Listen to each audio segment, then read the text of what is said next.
এই বড় মসজিদ মাদ্রাসায় একের পর এক এই সোহেল সাহেবের উপরে হামলা হয়। শুধু হামলার কারণ একটাই, উনি শিক্ষক প্রতিনিধি, শিক্ষকের পক্ষে কথা বললেই কারো কারো গায়ে বেঁধে যায়, যে কারণে শহীদ সাহেবকে এখান থেকে সরানোর জন্য বিভিন্ন ধরনের ষড়যন্ত্র পায় তারা চলছে। পরিশেষে কোনো কিছুতেই কাজ হয় নাই। এমনকি শেষে এই সাংঘাতিক যে পরিবেশ তৈরি করে ছাত্রর মাধ্যমে তাকে যে নির্যাতন করা হয়েছে, আমি তার পরিবারের পক্ষ থেকে এবং বড় মসজিদের মুসল্লিয়াদের পক্ষ থেকে, সকল স্তরের মানুষের পক্ষ থেকে এই মাদ্রাসার সম্মানিত সভাপতি ডিসি মহোদয়ের কাছে অতি দ্রুত এর বিচার কামনা করি।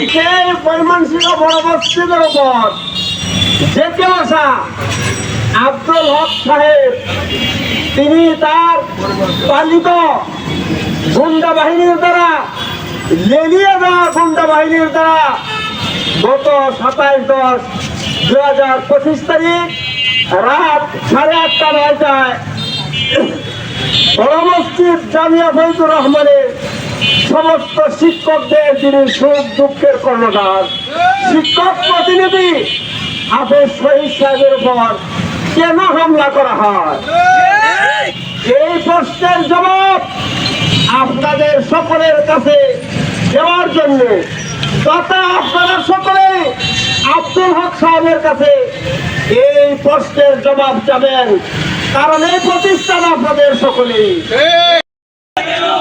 হাফেজ শহীদ সাহেব রক্তাক্ত কেন? মুসল্লিদের উপর হামলা কেন? জবাব চাই, বিচার চাই। বড় মসজিদের সন্ত্রাসীদের কালো হাত ভেঙে দাও, পুড়িয়ে দাও। আজকে বিভাগীয় কমিশনার কাছে স্মারকলিপি জমা দিচ্ছি। উনি বলছে এই বিষয়টা খুব নিয়ে তাদের মধ্যে আলোচনা চলতেছে। ধর্ম মন্ত্রণালয় থেকে ফোন আসছে। এখন তারা, উনি বললো যে যেহেতু কয়েকবার বিয়াত দেওয়া হয়েছে, মানে ডিসি সাহেবরে আব্দুল হক সাহেব মানতেছে না, ওই কারণে ওরা উপরের পর্যায়ে চলে গেছে। এখন ওনারা আবার বসবে, বিভাগীয় কমিশনার ডিসি সাহেব ওনারা নিয়ে বসবে, তারা সমাধান করে দেওয়ার চেষ্টা করবে, উনি এই আশ্বাস দিচ্ছে। আমাদের চাওয়া তো একটাই, যে আমার বাবার গায়ে এত হাত দিছে, ওটা তাদের স্বার্থের জন্য হাত দিছে আব্দুল হক সাহেব, তাদের পরিবারতন্ত্র যাতে ধ্বংস হয়ে যায়, ওইটাই আমার চাওয়া। মানে মাদ্রাসার ভিতরে একটা সিন্ডিকেট তৈরি করে রাখছে তারা।